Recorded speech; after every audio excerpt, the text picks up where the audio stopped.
Welcome back to my YouTube channel. ನಾನು ನಿಮ್ಮ ಮಲೆನಾಡು ಹುಡುಗ ಅರುಣ್. ನಾನು ನಿಮಗೆ ಲಾಸ್ಟ್ ಟೈಮ್ ಒಂದು ಕಡಿಮೆ ಪರಿಚಯ ಇರುವಂಥ ಸಕ್ಕತ್ತಾಗಿರೋ ಒಂದು ಗುಡ್ಡದ ಬಗ್ಗೆ ಹೇಳಿದ್ದೆ, ನೆನಪಿದೆಯಾ? ಮೇರುತ್ತಿ ಗುಡ್ಡ. ಸೊ ನೋಡಿಲ್ಲ ಅಂತಂದರೆ ಒಂದು ಸತಿ ನೋಡ್ಕೊಬನ್ನಿ, ಇಲ್ಲೇ ಕೆಳಗಡೆ ಡಿಸ್ಕ್ರಿಪ್ಷನಲ್ಲಿ ಹಾಕಿರ್ತೀನಿ ಲಿಂಕ್ನ.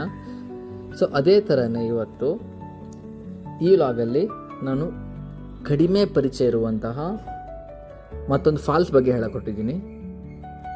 ಆ ಫಾಲ್ಸ್ ಹೆಸರು ಕೇಳಿರ್ಬೋದು, ನೀವು ಕೇಳ್ದೇ ಇರ್ಬೋದು.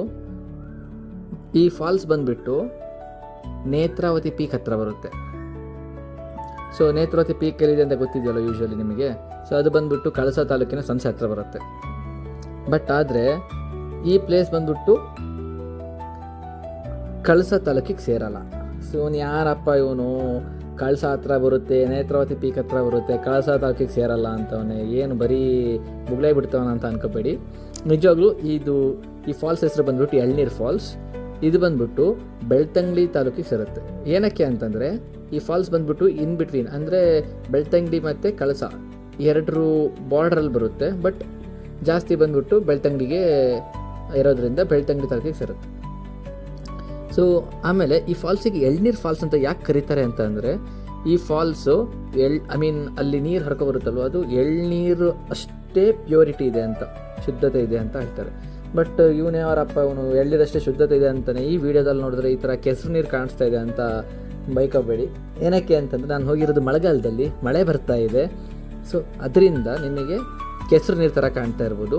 ಬಟ್ ನೀವು ಒಂದು ಸ್ವಲ್ಪ ಮಳೆ ನಿಂತ ಮೇಲೆ ಬಂದರೆ ಎಷ್ಟು ವೈಟಾಗಿ ಕಾಣುತ್ತೆ ಅಂತಂದರೆ ನೀರು ಅಷ್ಟು ವೈಟಾಗಿ ಕಾಣುತ್ತೆ, ಅಷ್ಟು ಬಿಳಿ ಕಾಣುತ್ತೆ. ಆ್ಯಕ್ಚುಲಿ ನೀರಿಗೆ ಕಲರ್ ಇಲ್ಲ ಅಂತ ಹೇಳ್ತಾರೆ, ಬಟ್ ವಿಜುವಲಿ ನೋಡಲಿಕ್ಕೆ ವೈಟ್ ಥರ ಕಾಣುತ್ತೆ.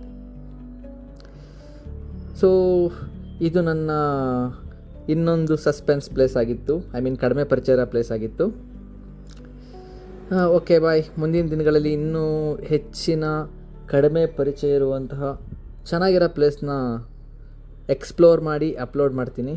ಈ ನನ್ನ ಹೊಸ ಪ್ರಯತ್ನಕ್ಕೆ ದಯವಿಟ್ಟು ಸಪೋರ್ಟ್ ಮಾಡಿ. ವಿಡಿಯೋ ಇಷ್ಟ ಆದರೆ ಲೈಕ್ ಮಾಡಿ, ಶೇರ್ ಮಾಡಿ, ಸಬ್ಸ್ಕ್ರೈಬ್ ಮಾಡಿ. Thank you. ಬಾಯ್.